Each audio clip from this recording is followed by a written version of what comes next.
Whether the team is performing clean or unsightly, we'll cover it all here on Washington Football Nightly. I, of course, am your host, Louie T. Thank you for joining me. Let's get to tonight's lead story. So, how was your bye week? I hope you enjoyed it thoroughly because I most certainly did. The stress of this team and all of the headaches that it causes on a weekly basis were non-existent. And generally, I missed the fellas on the bye week, generally speaking. I did not miss them in 2019. And honestly, I did not miss them this week. Now, or last week. That said, I am excited to see them play again this upcoming week, hopefully with many more healthy bodies coming back, specifically on the offensive side of the football. We'll find out a lot more about that later on in the week. And we'll talk about what Ron had to say concerning one player in particular and their potential availability for the upcoming game versus the Buccaneers on Sunday. We'll talk about that a little bit later on in the show, but more specifically, I always like to be productive in anything that I do. I tell you that, and I've said this a million times, you'll hear me say it a million more, that time is the most valuable resource that we have. I don't like wasting it. Therefore, everything that I do has purpose, okay? I find a way to make it purposeful so that I don't feel like I'm wasting time.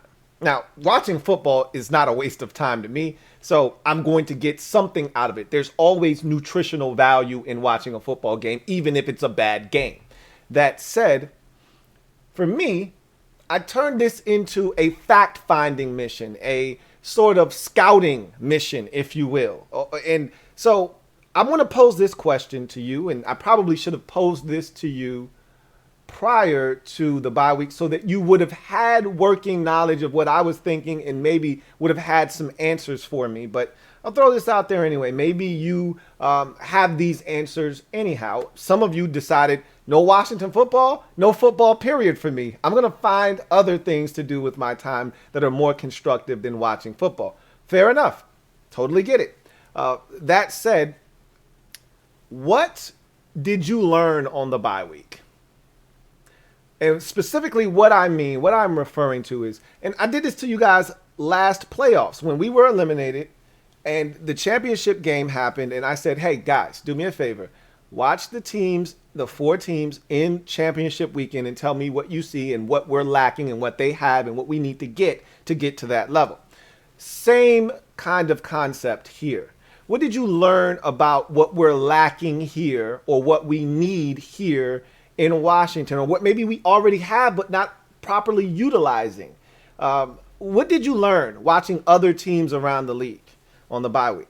I've got 3 items for you today that I learned watching other teams, and I watch all the games anyway, but it's a lot more, to me, instructional. It's a lot more educational when I'm not condensing it into 30, 45-minute form. When I'm actually able to sit and watch and see what the hell is going on, I think it makes a big difference. So I was able to do that this weekend because there was no Washington football game. So I'll give you my 3 takeaways from the bye week, watching other teams play, and as how they really, I think, really impact this team and why we are where we are and what we really need to truly take that next step in Ron's plan.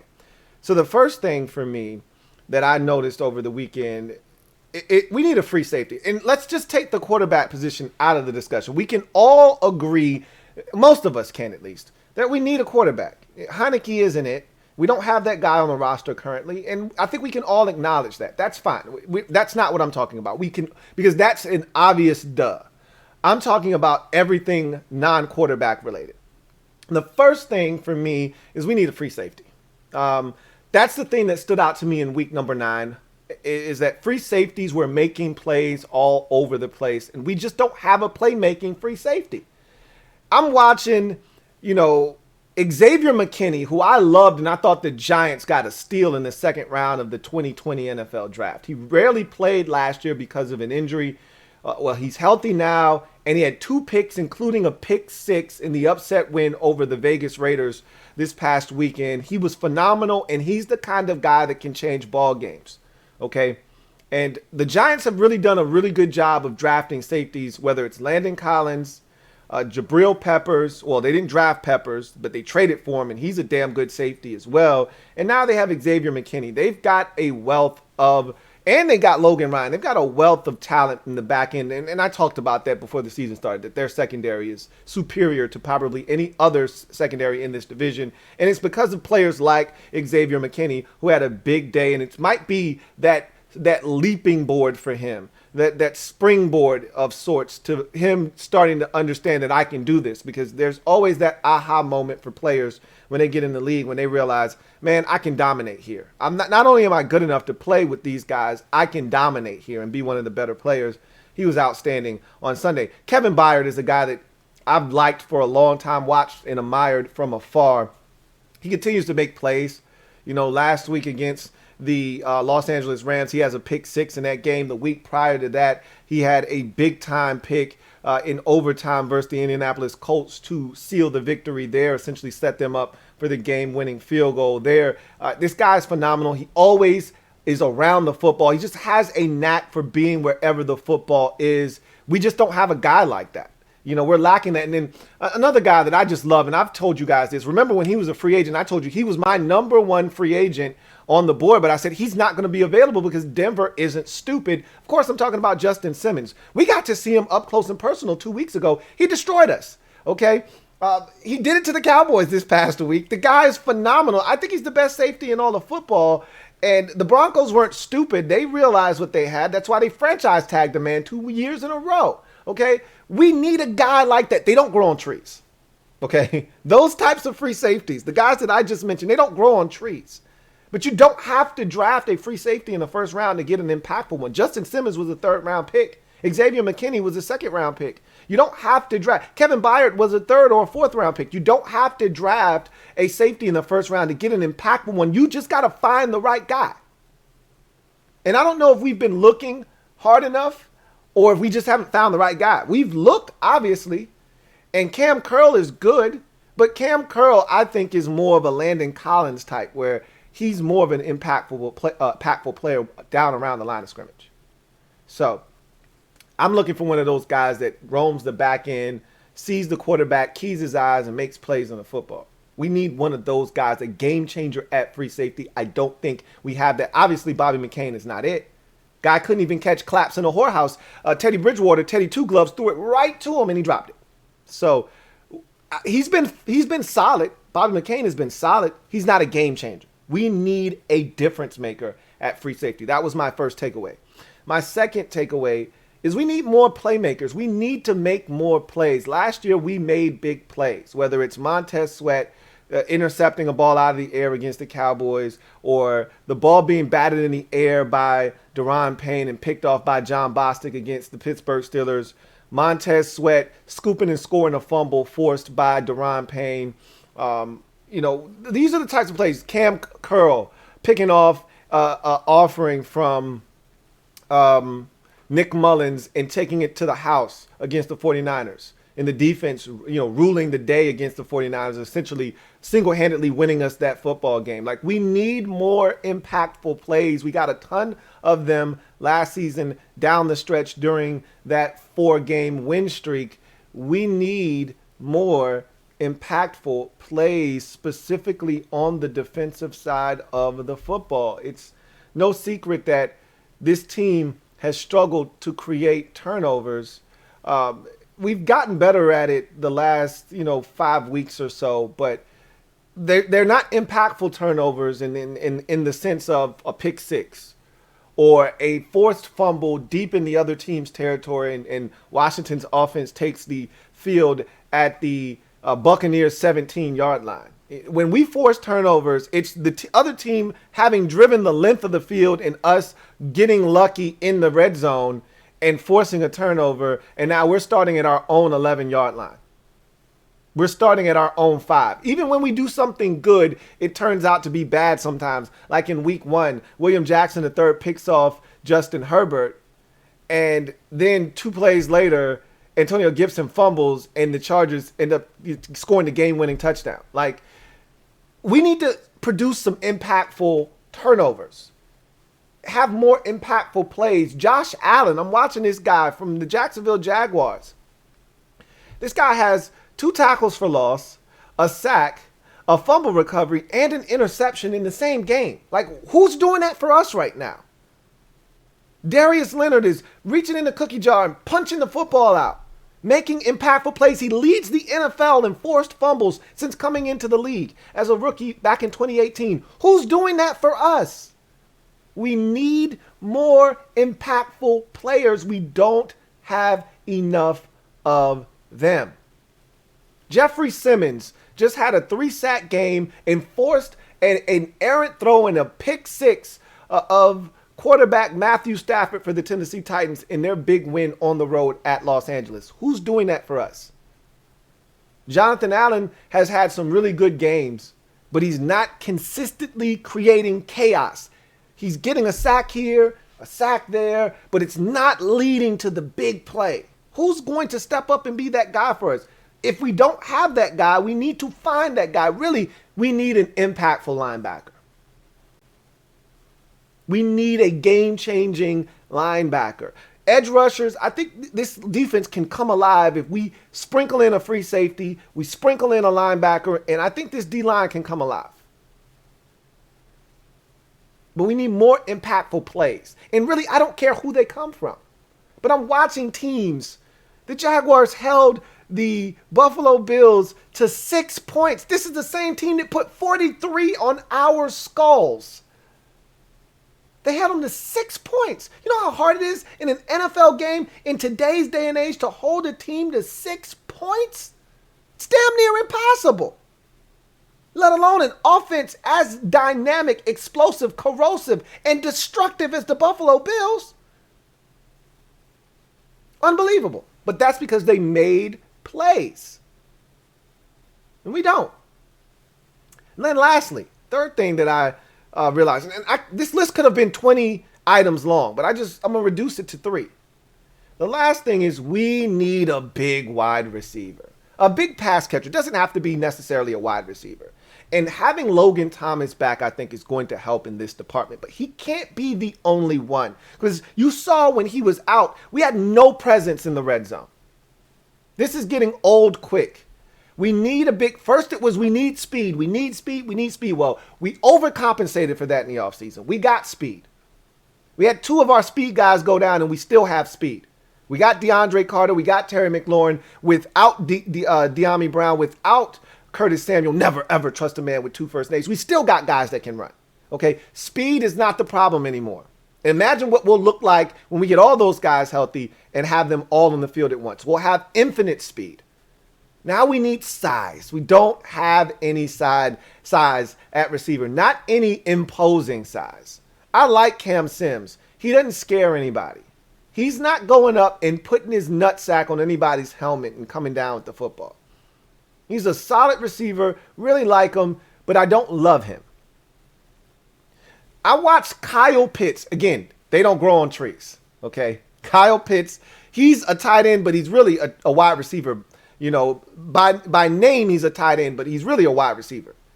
You know, Falcons give up the lead. They blow an 18-point lead. First play after blowing that lead, down, I think it was down 2 with a minute and some change. He goes right past the corner. And every team is putting a corner on this guy, and it doesn't matter. The Dolphins put their best corner, Xavier Howard, on him. He torched him. Same situation. End of the game. Saints put their best corner on them. Marshawn Lattimore, he goes right past him down the sideline. I think it was Paulson Adebo they might have had on him. Either way. Put a corner on him, went right by him, and went and got the football. Big play. Put the Falcons in field goal range to kick the walk-off field goal and win. I watched Michael Pittman Jr. week after week after week. This week was no different against the Jets.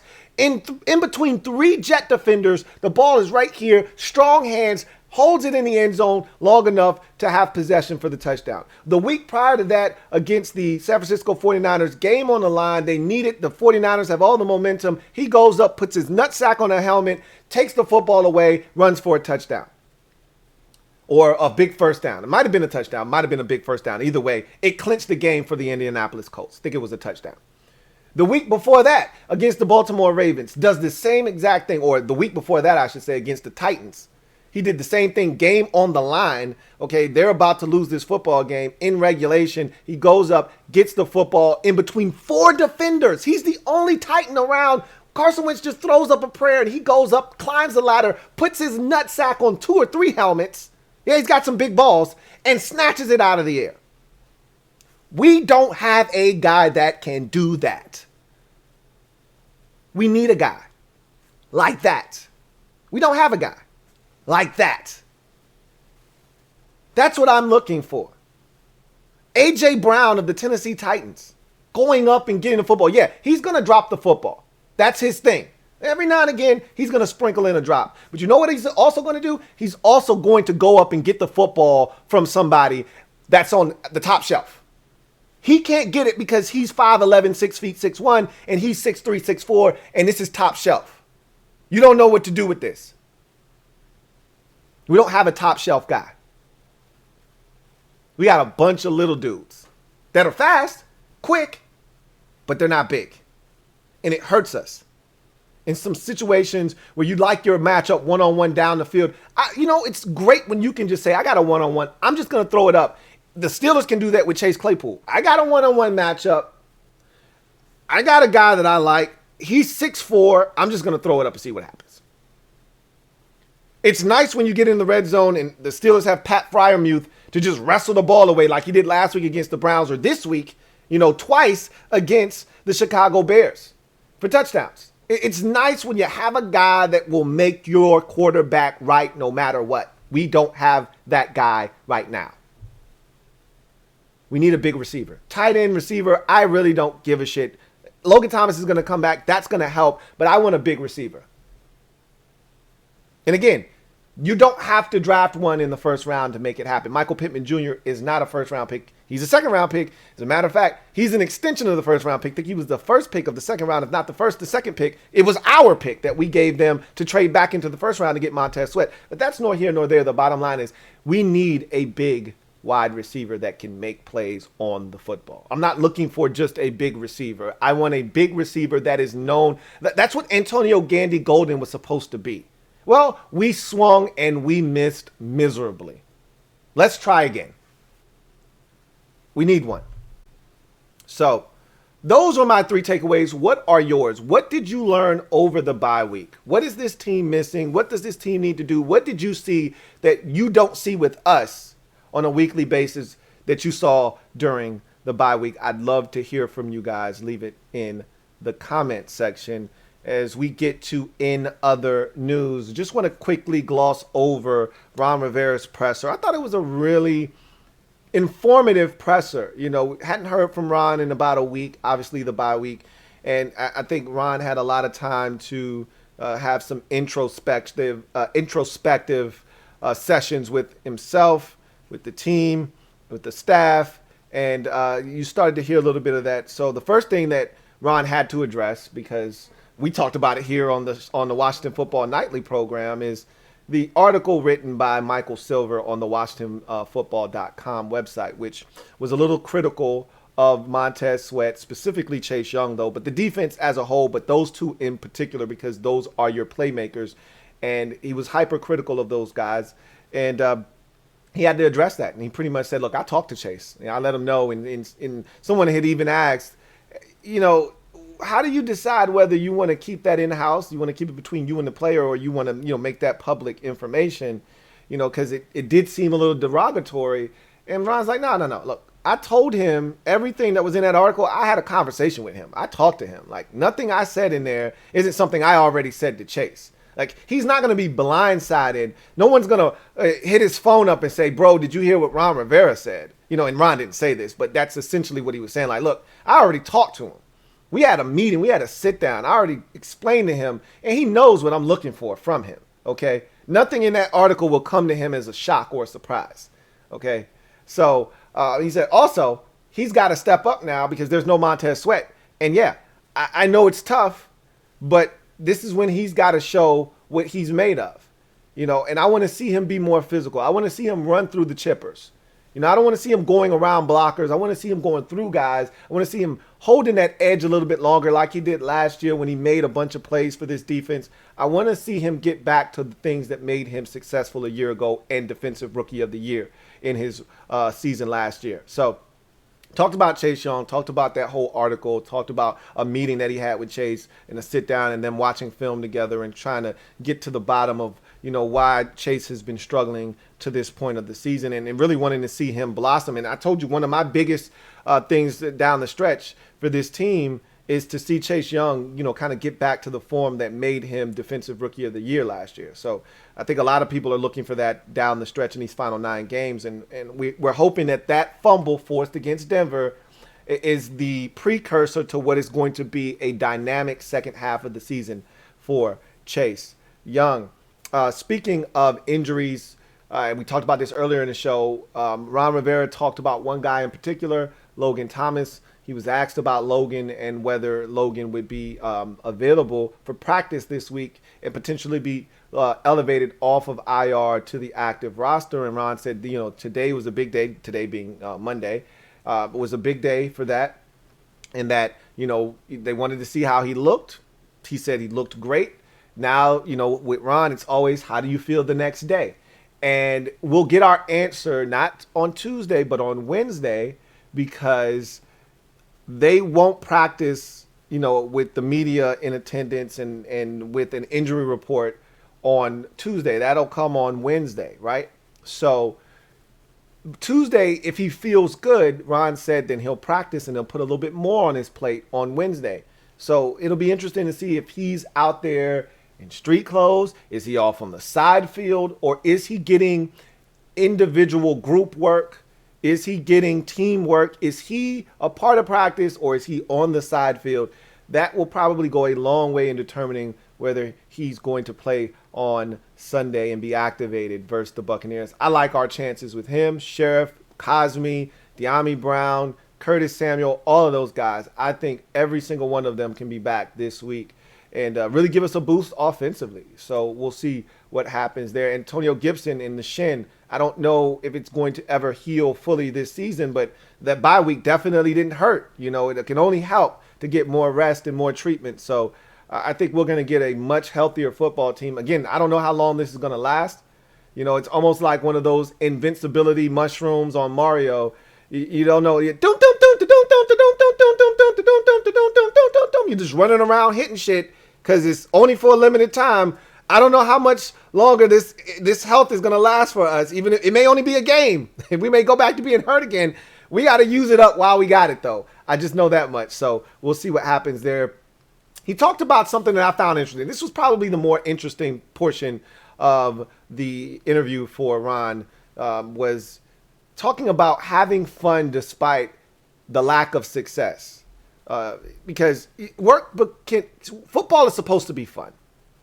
But it's only fun when you're winning, okay? And that's any sport. That doesn't just specifically apply to football. That's any sport. If you're struggling and you're not playing well, it's not fun to come to the gym or to the field. Or, same thing with baseball or basketball or football. And I would imagine hockey and soccer. If you're not winning, it becomes miserable. It becomes a chore. It becomes a task, right?